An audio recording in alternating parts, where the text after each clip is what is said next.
Good evening, everyone. We will begin our session in 5 minutes. We are waiting for more people to join. Thank you.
We are waiting for more attendees to join. We will begin in 5 minutes.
Good evening, everyone, and welcome for our session on student visa for New Zealand.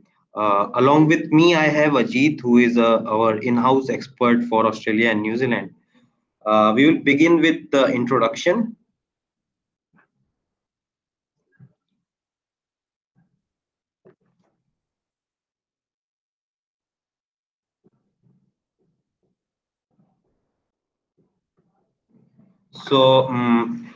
Myself, I have a master's in international business from Grenoble Graduate School of Business, France. I have 4 year plus experience in study abroad domain, I have counseled more than 250 students. So my expertise lies in undergraduate and postgraduate courses in UK, Ireland, and Europe. Uh, I will ask my colleague Ajit to introduce himself. Ajit, you can start.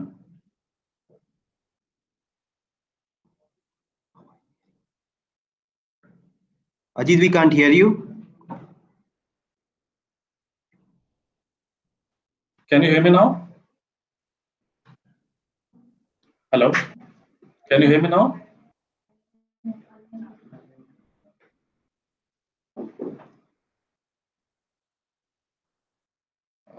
I hope everybody can hear me.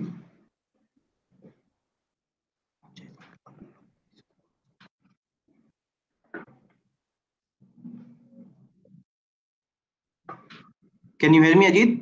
I can hear you, Milind. Can you Yeah, hear yeah, yeah. me? Now we can hear you. You can go ahead. Okay, thank you. So, good evening, guys. My name is Ajit. I'm one of the counselors here at Shiksha.com, and I have done engineering in computer science, and my total experience is more than 7 years. I have worked in IT also, and from past 5 years, I have been into this industry, counseling students for education abroad. And my expertise lies in New Zealand, Australia. I've also done some counseling for Canada. But today we'll be focusing more on New Zealand student visa filing, and I think Milind will take forward from here.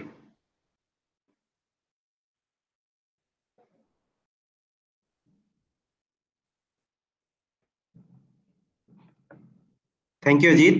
Uh, So about Siksha, we are number one study abroad website, which is a product of our parent company called InfoEdge.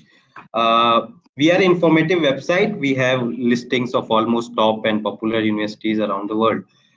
Moreover, we have various resources, guides, key points of the visa, exams, and other details.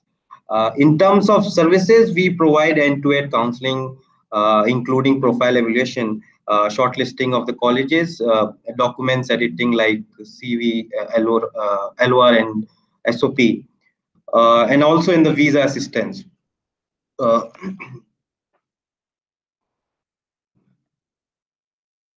So what's agenda like? What are the agenda we will be covering today, which includes topics and points we will be going ahead with the commonly asked questions like we can also say popular frequently asked questions. So you can also feel free to type your questions and accordingly we will take it ahead in the session. Uh, it's so step by step, my colleague Ajit will take you through the entire process which is required to get a New Zealand visa. Document checklist, like what documents are a prerequisite and what all required to complete the process completely. Financial, I would say New Zealand has a different process as compared to other destinations. So it's very important to keep a check and understand the process requirement beforehand while applying for the visa. Things to keep in mind in the end, we will be summarizing our the entire process with few key points and takeaway. Resources, we do have various guides, articles, blogs available which student can always download and refer to. Questions, we will take few questions in order to discuss in the end. Commonly asked questions, like what are the USPs, like USPs, unique selling points of New Zealand. We will be covering details like admission process, other information like level 6 or level 7 courses, diploma courses, and stay back options accordingly. Documents required, like what are the academic documents required, gap certificates, if any, degree letters, degree certificate, referee details, and what are the other process to follow. Financials, like fund requirements, what are the duration one has to maintain the funds, if any, what documents, financial documents are accepted, like FDs, PF, PPF, tax return, and Form 16. Last, are there any interviews to complete in the entire process? If yes, how many interviews are there? What are the questions asked? What is the mode, whether it's done through Skype, telephonic, or face to face? Next is what are the necessary steps required to complete the process. So I will ask Ajit to cover take it from here, and he can tell in detail like what are the steps required. Thank you, Milind. Okay, so as we had discussed that in this presentation or this webinar, we are actually trying to discuss about the process of New Zealand student visa. So in every student visa uh, file, the most important part is to arrange the funds, right? So I will discuss in detail about the funding process of New Zealand. And once you have the funds ready for New Zealand, the next step for you students is to get the medical done, which is conducted by the New Zealand panel physicians, which are present in most of the major cities of India, right? And you also have to get a PCC done, which is a police clearance certificate.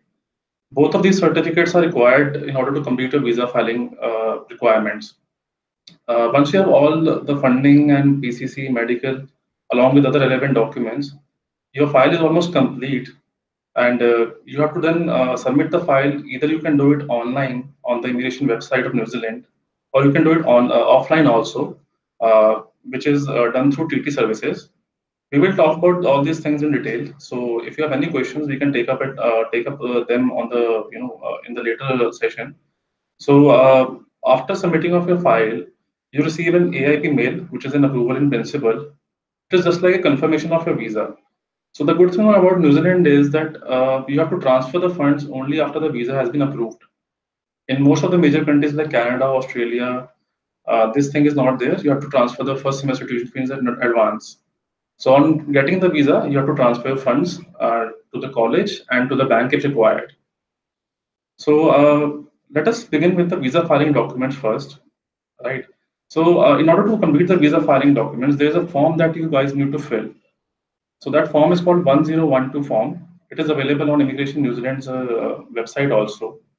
There you have to fill out the personal details only, which course you are going for, details like these, and in the end you have to sign the form, and you can either upload it on online portal or you have to send a paper copy through courier, or you can have to submit it in person at TT services, right? So the next step is to arrange all the documents, which include your academics. For people who have been working after completing the qualifications, they also have to arrange their experience letters from companies, salary slips also. We will talk about these things again in detail, right? And you also have to arrange documents like final funds. You also have to so we will talk about financial documents in detail at this moment.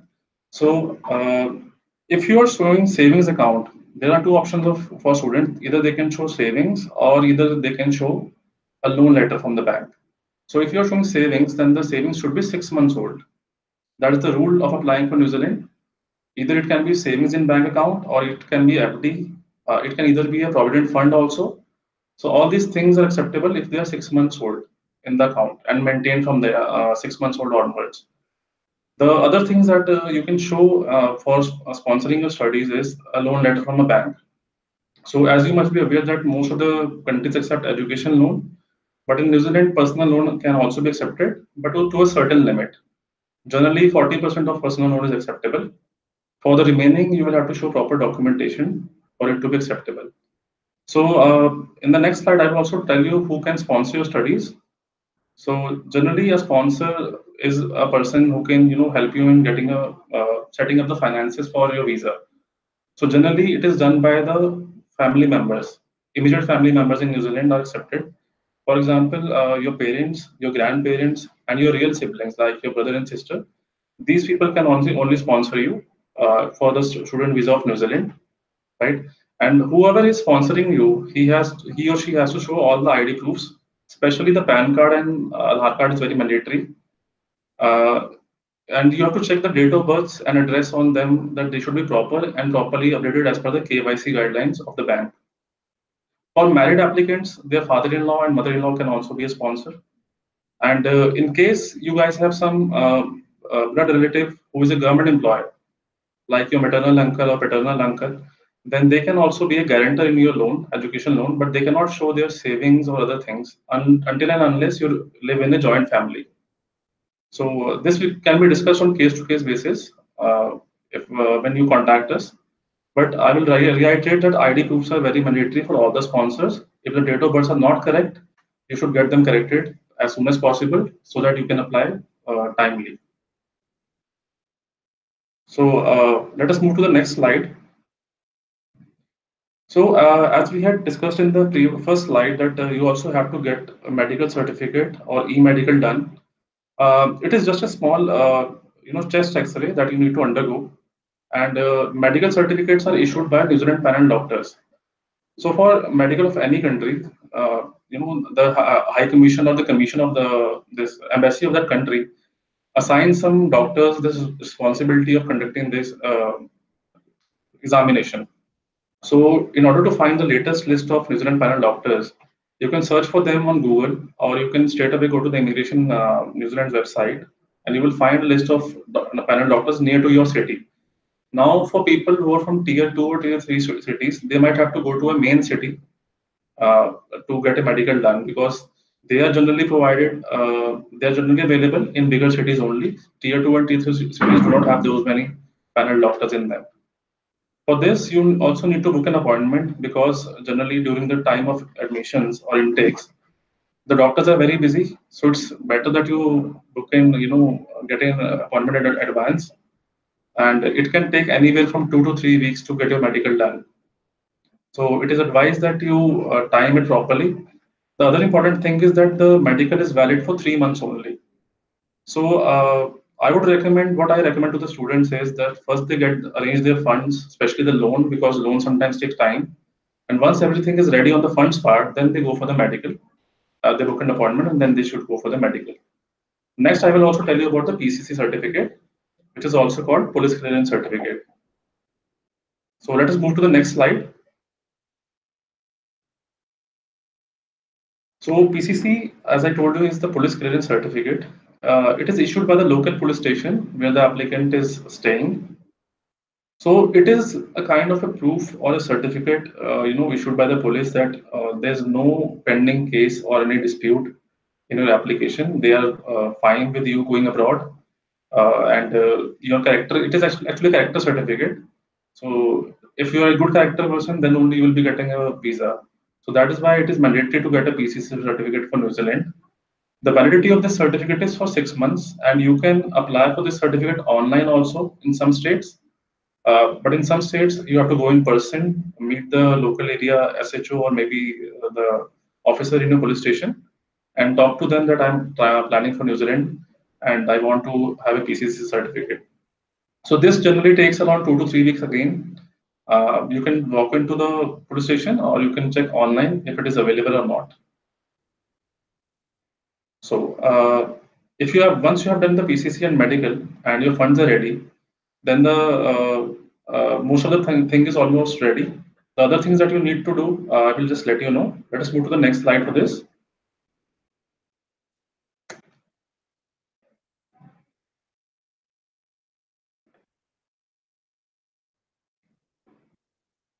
Okay, so now let us talk about the important things which one needs to consider for the student visa of New Zealand. See, first of all, the gap should not be more than 1 year between your previous studies or the work experience or whatever you have been doing. So for whatever gap you are having after your studies, either it is your job, it is your business, or you are doing some government exams, you need to provide all the documentations. For example, a person is giving government exams and he or she needs to provide the admit cards, the results of those exams, then only they will be eligible to apply for New Zealand. In case of job, you need to provide proper salary slips. If the salary is coming in bank, then the case is generally considered a bit strong for New Zealand. You should definitely show your bank statements showing your salary that is credited every month in your account. That actually clears the mind of visa officer that the person is a genuine applicant. Important thing about New Zealand is that 6 months old condition is there for savings or liquid funds. So we are reiterating this fact again and again because some people are not aware about this fact. So if you're planning for the upcoming intakes, you should sit down with your parents and discuss with them like how many funds do they have in their savings or FD. Suppose you are planning to show some FD, just check the date of that FD. It should not be, less than 6 months old. So for example, if we are planning for the October intake, then the FD should not be more than, it should be made before the April of this year. Then only it will be counted. This is just an example. We have to calculate the statements of your savings also accordingly, right? The loan can be fresh. Loan is always fresh. So for loan, sometimes bank will ask you for collateral generally. If the amount is more than say 7 or 8 lakhs, then the collateral can be property. It cannot be a loan against FD or it cannot be a gold loan, but it can be a loan against property only in case of education loan. Or you can also show some personal loan. Personal loans are acceptable to a higher limit if your parents are government employed or if any member in your family is a government employee and they can give a guarantee that they can be guarantor in your loan application. Then personal loan can also be acceptable for say a higher limit than 7 or 8 lakh rupees. Uh, One major issue which I have experienced with counseling students for New Zealand is that the loan takes a lot of time to approve. So the first thing for a person who's applying for New Zealand is to also, get in touch with their banks. The bank account your parents are having their account in, the bank in which you are having an account in. You should go to them, tell them that this is the asset that I'm having, this is the property, this is the value of the property. They will give you a valuation of the property. Then they will give you CIBIL score also. That is the loan capability, that how much loan are they willing to give you on the basis of your collateral or whatever assets you are having. Then you have to share the details with us or the counselor that you're applying for, that I'm getting this much loan and how should we arrange the remaining funds. So then we will have to maybe show a combination of your savings which are 6 months old and other can be loan part also, right? So this is the funds part which we are more emphasizing on because this is the most important part. And for some people also ask us that do people get interview calls for the visa filing process in the visa filing process? Then yes, sometimes students do get interview calls. Uh, the interview call is not something to be afraid of. It is just a telephonic call. So they will just ask you about your personal details, like what have you studied, which course are you planning to go for, why are you choosing to study in New Zealand, why this city only, why this college only, right? They can also ask you some personal details like what is your date of birth, what is the date of birth of your parents, just to gauge that you're a genuine applicant and your intention of going to New Zealand is to study over there only. So for this, we also help students in setting, preparing for the interview before filing, lodging their file. It is not anything to be afraid of, but generally around 60-70% of students are approved without interview calls also. As per the High Commission or the Embassy of New Zealand, the living cost for 1 year in New Zealand is set as $15,000. So which roughly translates to around 6 to 7 lakh rupees in Indian currency. So that is the living cost you have to, show and maintain for the duration of your course. So for example, if you're going for a 1 year course, then you have to show around $15,000 along with the funds, along with the fees. And if you are planning to study for 2 years course, then the fund requirement, the living expense requirement will be $30,000. So you can multiply it with the number of years you're going for. Generally, for 2 years course, you need to show 2 years of fees plus the living expenses. For 1 year course, you have to show 1 year fees and 1 year of the living expenses, right? The good thing is, as I discussed earlier also, that these funds and fees has to be transferred only after the visa has been approved. So that is a very big advantage of New Zealand, which most of the people are not aware about. And we want to, discuss this thing with you and so that you can prepare accordingly. So most of the things I have covered as per the filing requirements and sponsors also and the funding part also. In case you have any questions, I think Milind will take up from here and let us know how to answer your questions. Thank you, Ajit, for the detailed information and valuable insights. Before we move ahead, I will ask my audience to, they can type in the questions and we will take it up. One question we have, Ajit, is can we use the NSC for funding purpose? See, NSC and KCC or even limits, and insurances. All these things are generally not acceptable. What you can do is you can transfer these funds in your account, and maybe you can show the source of these funds if it is 6 months old. But generally, these are issued in village areas or maybe tier 2 cities. So, to show the source of these funds is a bit of a task. If you can arrange the funds, then we can think about it. But generally, I would not recommend to use them. If you want to use them, then you should transfer it in your account, wait for the 5 or 6 months period, and then lodge your file.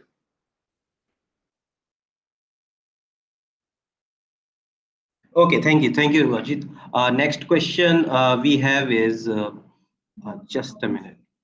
Yeah.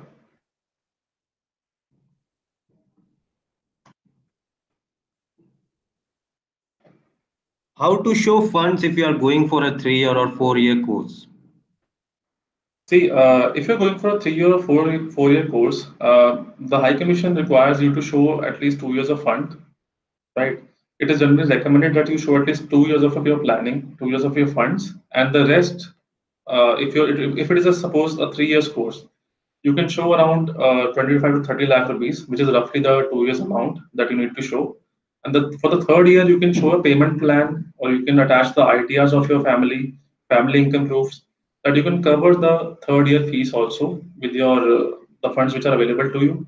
You can also take a loan which should cover the complete 3 year funding process of your fees and the living expenses also. As per the recent updates, you can also show 1 year funds which are 6 months old, or take a loan. For the second year onwards, you can make an FD, but you will have to maintain that FD till the duration of your course ends, because the second year and third year of your fees will be paid from that FD only. So these are the type of these are the things which you can use to sponsor your studies of which are more than 1 year. Okay, okay, thank you, Ajit. One more question we have is: are the funds related to level 6 or level 7 courses? Like, are there any relation with that? No, the funds are not related to it. Just to give you an example, average cost of 1 year qualification, 1 year fees in New Zealand, be it any level, level 5, 6, 7, or even 8, starts from around $18,000 to $19,000 a year. It can go up to 24 or $25,000 also, depending on the choice of college and university. So generally, if we take it in Indian currency, the rough amount a person needs to arrange for the fees only for 1 year is around 8 to 10 lakh rupees. The rest is the living expense, which comes around 6 to 7 lakh rupees in INR, or $15,000 in New Zealand dollars. Okay, thank you, Ajit. I will ask again, like my audience, to post their questions if they have any. We will move ahead with the presentation. So, as I told you, like we already have various online resources available for the prospective students. We have various guides for the country's visa. We have number of articles. We have articles on visa on the fund requirement as well. I have the link here. You can click on and you can go to the respective page. Uh, Apart from that, we also have a counseling service which we cater to almost all the preferred geographies around the world. We are a end-to-end counseling process. Until the student gets the visa, we will be in contact with the students and help in each stage with all the know-how, integrity, and what funds, requirement, admission process, LOR, SOP. So we are one-stop solution, you can say. Uh, Moving ahead, I have my contact detail and Ajit contact details here. So if you have any questions, you can always come back to us. We also have various other means where you can post your queries online, and you can always do a RMC, which is rate my chances for a respective course or a college, and our counselors, depending on the country and geography, will get back to you.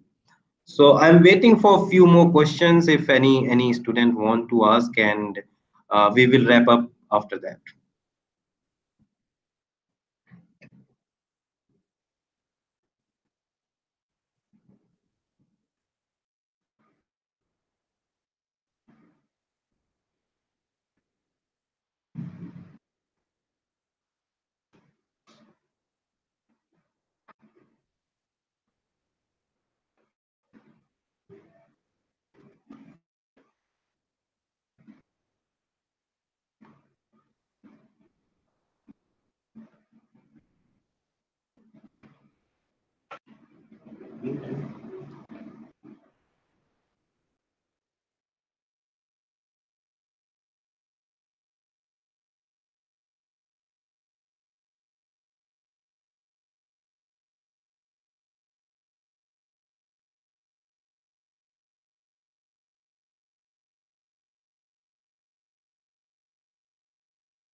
One more question, Ajit. Are stay back option available for diploma courses? Okay. So, Milind, as per the current rules, a person is eligible for 1 year post-study work visa. They also call it job search visa in New Zealand, irrespective of the course they're going for. It can be a 2 years diploma for 12 students, or it can be a 1 year graduate diploma or PG diploma for the people who have already done graduation over here or have done 3 year diplomas over here. So, the good thing about New Zealand is that just like Canada, it offers you work permit even after doing diplomas, right? So it is not like Australia in this sense that Australia offers you work permit currently only on degree courses. So if a person is doing a degree, then also he will get a 1 year work permit, and if he's doing a diploma, then also he will get a 1 year work permit as per the current rules. There are talks of changing this rule, but they will come into effect after maybe 2 3 months. So students still have a time to apply for the visa timely and to avail this chance of getting a 1 year work permit. Back to you, Milind. Thank you, Ajit. One more question, like what are the timeline one should keep in mind to apply for the visa? Like, the fund requirement, they have to go through the visa also. So Yes. what you will suggest, like what should be the preferred timeline, how early or how soon they can begin? See, another advantage of New Zealand is that the intakes are not defined over here like in other countries. So, from the major intakes are July and February, right? So these are the two intakes that most of the people apply for. But the but New Zealand is also known for its rolling intakes or alternate month intakes. So there are several government colleges and private colleges which also offer you intake almost every month or every second month. So people who have missed out on July intake, they must be feeling that they would be applying for February intake. But the good thing for them is that they still have time to apply for maybe the upcoming September intake. There's an intake in October and November also in some of the colleges. So if they can get in touch with us, we can help them in applying before February. The advantage of that will be that they can also, get the benefit of reaching there before the Christmas holidays start. So during holidays is what the students tend to get part-time jobs more compared to their regular study sessions. So it's better that you plan for October November intakes in case your funds are ready, in case your loan is ready. And as I had discussed earlier in the session, loan generally takes some time. So we have seen students, getting loan within 15 days also. Some students, but can also take up to 3 months. So, whichever intake you are planning for, the first thing to consider in New Zealand is always the funds because the requirements in New Zealand are generally not that on a higher side. The percentage requirement is only 60% generally, and for IELTS also, people can get option on 6 bands also, 6.5 bands also. That's not an issue. But the fund should be 6 months old, or either it can be a loan. So if you're planning for a loan, then suppose if you're planning for October November intake, you should be starting your loan process as soon as possible, and once you have the loan letter, then you can complete the remaining visa filing requirements. Thank you, Jeet. As we know, like New Zealand is a PR-friendly country, right? So most of the students they go New Zealand as there is a PR option available. So what insights or key points you will give for the dependent visa? What's the process? Is it the same or what other process they have to follow? See, in New Zealand, PR is available, and the good thing is that it is based on points. So I will not go into the points details, but I can give you an overview that the PR the points are based on your qualification which you will do in New Zealand. Then there are points on the basis of the job that you will secure in New Zealand after completing your course. There are points for your age also, right? So on combining all these points, if you're able to meet the threshold of points, there's another threshold of a salary also, which they have kept. So you have to meet the threshold of salary also and the points in order to be eligible for PR. But generally, a person who is able to maintain a good paying job over there for maybe 4 to 6 years, then they generally become eligible to apply for the PR as per the points, right? So PR option is available there, and you also asked me about the dependent visa. So New Zealand is among the few countries which also, offers dependent visa to the spouses of, the applicants who are planning to go for New Zealand. So the spouse can generally join the main applicant within a month or 2 months of reaching over there. But the filing of spouse is done by the licensed immigration advisors only. Thank you, Ajit. One question from Shabir is, Sir, I have career break of 4 years. Can I apply for student visa? Hi Shabir, hope you're doing well. So as I had mentioned in the session during the time I was discussing about the gap. So if your gap is justifiable with proper documentation, we will have to know in more detail what you were doing in the past 4 years. If you say that yeah, you were not doing anything, then we cannot help you out. But if you say that you were appearing for some exams or maybe you had some health issues, maybe you were working in a job or maybe things like this, with some proper documentation which can be verified by the High Commission, we will also like to interview you once. And if you think that your gap is justifiable, then you can surely apply for New Zealand. Yeah, thank you, Ajit. Just to summarize, we are almost done with the session. What will be the main reasons of the rejection of the visa in New Zealand? What do you think will be, the students should keep in mind? See, nowadays, Touchwood New Zealand is giving out, good number of visas to the Indian students because they have already made some changes which have resulted in quality applications going forward to New Zealand. So, the main thing to consider for New Zealand is funds only, as I told you. It should be verifiable. So if you're showing funds, you should attach proper contact details of your bank managers, or the point of contacts, which can pick up the phone, answer their queries on mail. You have to ensure that if embassy is trying to reach you or any of your bank or bank of your sponsors, you guys should always be reachable to them because they will try to contact you 2 or 3 times. This is the reason that most of the people generally tend to get refusal because their funds are not verifiable, right? Apart from that, most of the students are also sometimes the refusal is also on the basis of the course relevancy. Sometimes the consultants are not able to guide students properly for the courses.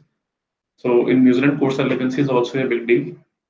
You cannot be an engineering student and try to apply for a cookery course, for example. So these kind of things can also result in refusal sometime. And other thing I told you, the gap, it should be justifiable with proper documentation, proper verification done on the part of the consultant. We also do it at shiksha.com, so that is generally recommended. So all these things are the causes of refusals in New Zealand generally. We have one more question, Ajit. Sayed wants to know, is visa interview compulsory for international students? See, interview is not compulsory, but it is always recommended that you always prepare for the interview before lodging your file because you never know, you might get a call from the visa officer on telephone. Very rarely, if they feel that you are showing some fake documents or if they have some doubt about your application, then they might very rarely call you to their high commission in Mumbai for in-person interview. But 99% of time they will call you on phone only. But out of 100 students, you can say around 30-40 students generally get an interview call, and that is just to ensure that you know which course you are planning to go for, you know what is the purpose of going there, what are your future plans of going to New Zealand, and you are aware about colleges and various policies of New Zealand. So a person should be aware about these things. Then he should not be afraid of interview. It is not mandatory though. Okay. So finally, like, can you just tell us, like, what should be the, if there is an interview schedule or if they get a call, what should be the tips, or what should they keep in mind? See, what I have seen from experience is that the rejection cases that that have come to me is that uh, students generally say that my consultant applied for this college or this course, and he just told me that this is the best option for me. and the student has himself or herself not even searched about the college or the university or the course. Suppose you are applying for, say, a PG diploma in IT. So you should know the course contents, you should know the website, you should know the college address where you're going for. They can ask you these things to just ensure that you are, you are aware about your surroundings and you are not being misguided by the agent. The interview is conducted to just, check that if the agent is not misguiding you. Right? Sometimes, people say, reach over there in New Zealand and they say that this is not the course that I wanted to come for, not the college I wanted to come for. That should be checked that every applicant should make before applying for the visa. So for in order to clear your interview, you should be aware about all the documents that are going on your file, and which college are you applying for, which course are you applying for, which city you are going to, who is your agent, right? And what profession are your parents into. You should also have a brief idea about your funds. Like it should not be that I do not even know what funds I have applied in my visa file. So you should know about all these things uh, for the visa interview. Thank you, Ajit. So, if someone wants a personal counseling or admission consulting services, you can see the numbers of Ajit and email and or contact details of mine and Ajit. Uh, if they are interested to apply for New Zealand or any other country, they can surely contact us and we will get back to you. Apart from that, we are waiting for a few more minutes if there are any questions. Otherwise, we will wrap up the session.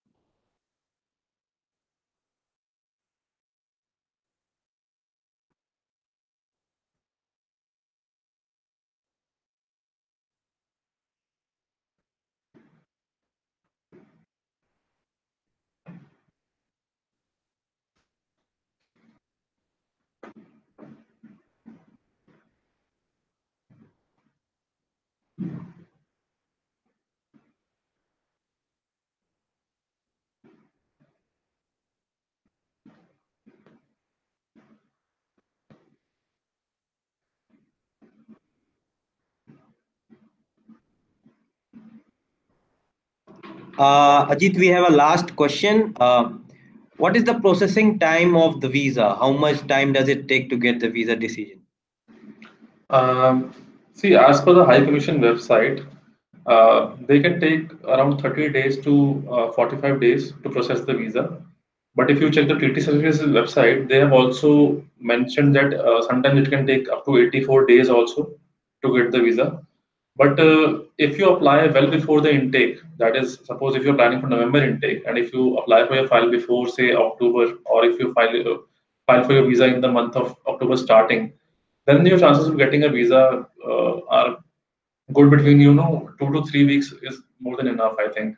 Nowadays, New Zealand is also giving out visas within a couple of days also. So it's a good sign that most of the cases of July intake have been through, and the processing time is fast as of now. It might get slow again when the intake of November approaches. Fine, fine. Thank you, Ajit. So that's it. We have reached to the end of our session. Again, if there is any query, any doubt, you can always come back to us. And I will thank you again. Thanks for your time. Thanks, Ajit, for the knowledge sharing. And that's it. Fine. Thank you. All right. Bye.